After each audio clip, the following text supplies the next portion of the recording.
When you first begin drawing, not just doodling, but really looking to enhance your abilities, it can be rather frustrating. You follow your first how to draw video and can't keep up with the artist's pace, or you purchase a course that sits unopened in your inbox, or you buy a how to draw book and it collects dust on your shelf, or you finally feel confident enough to post your first drawing and hopefully wait for views, comments, and subscribers to start rolling in to only find crickets. However, using the very tips that I'm going to give you here today, I managed to enhance my skills and transform my drawings from this to this. And now I'm creating pieces weekly, even daily, in a complete relaxed state of mind. And if you stick around to the end of the video, I'll give you some extra tips that got me past well beyond my limits. The first thing I would tell a new artist is stop saying you want to be an artist and begin introducing yourself as an artist. By doing this, will help us remain accountable and help with our positive state of mind while we continue our artistic journey to greatness. Additionally, don't give in to the naysayers that may say it's a waste of time or that little negative devil on your shoulder telling you to give up. How we talk to ourselves is critical. Now, I'm not going to sugarcoat it. You're going to produce hundreds, thousands of doodles and drawings that you are not going to be happy with, or people may have a negative opinion on. So be kind to yourself and give yourself some credibility. The next thing I would tell a new artist is to find a niche. Find a medium that you are passionate about and stick with it. Now, as with anything new, you try finding that right niche, that right space you fit in, and that could take you a while. It is absolutely okay to experiment with all kinds of different things at first.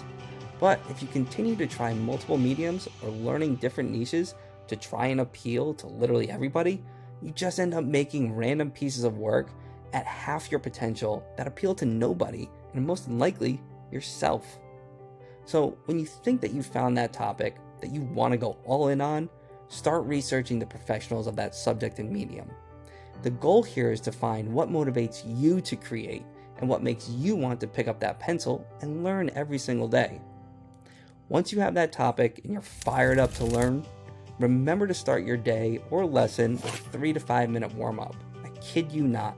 This is a very important step, one that a lot of beginners, even advanced artists, don't take. Anyone who's just beginning tends to jump right into drawing what they want without warming up, getting frustrated, and moving on to something else, leaving their love for drawing behind. There are 27 bones and over 30 muscles in the human hand. Don't believe me? Check out Basic Human Anatomy by Roberto Osti. I provide a link below in the description. If you jumped up right now and went for a run, what do you think your first thought is probably going to be? I should probably stretch first. So why would that be any different when it comes to drawing? If you commit to a 3 to 5 minute warm-up before you fully begin drawing for the day, you'll find your lines will be much bolder and finer with ease. Seriously, even just 1 to 2 minutes makes a tremendous difference. Even the professionals that draw every single day start with a warm-up. Theirs just might look a little different than yours at the time. Speaking of drawing every day, yes, it is crucial to remain consistent. And to fully master a skill, you must become obsessed and remain determined and develop the mentality of, cool, I did that. Now let's do it again. However, you do not have to draw every single day. Now, I'm not saying skip days consistently. Just remind yourself to take a break. If you're starting to feel burnt out or don't have the drive to draw that day, that is okay. It is critical to maintain a schedule of drawing for fun, lessons, and studies. And it's crucial to push yourself out of your comfort zone. This is how we progress. But life happens, and sometimes you have to take a break, and that is totally okay. Don't freak out. You'll be back with your nose in the notebook in no time. Now, I'm speaking from my own personal experience and several other professionals that I've met with over the years. Everyone learns at a different pace and has a way of retaining information in all types of ways.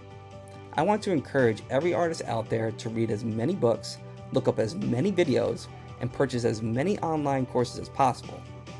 Truly become a vacuum when it comes to the knowledge of drawing.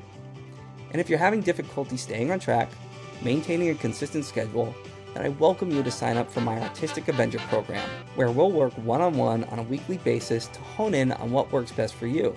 We'll focus on how to develop your own unique style.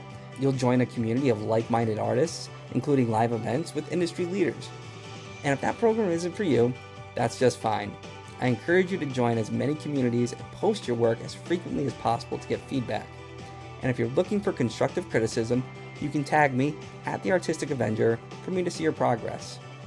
I look forward to drawing with you soon and seeing what you create. Until next time, stay radical.